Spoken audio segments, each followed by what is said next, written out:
Salut copilul la un episod. Știu că n-am postat deloc. Adică eu am canalul meu aici cu un prieten Antonio. Am și eu propriul meu canal.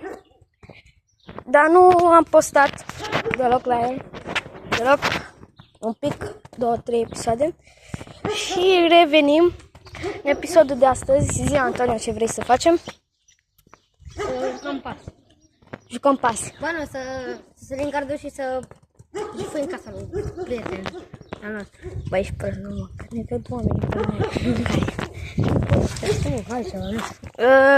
Scrieți în comentarii, mai bine. Da, scrieți în comentarii episodul ăsta să fie Un daily vlog facem. A? Daily vlog facem. Da. Și o să ne scrieți în comentarii ce vreți să facem.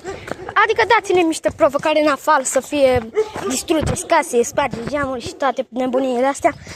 Genul ăla, În dați-ne. următorul episod, Alex o să facă o serie de provocări. Voi le scrieți în comentarii și noi... Da, să nu fie genul ăla de provocări, dați-mi oameni degeaba, supărați-vă pe oameni degeaba, spargeți case, spargeți geamuri, toate alea.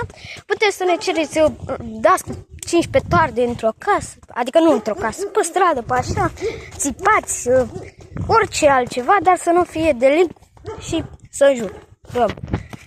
Ok, vă așteptăm, dați like, vă rog.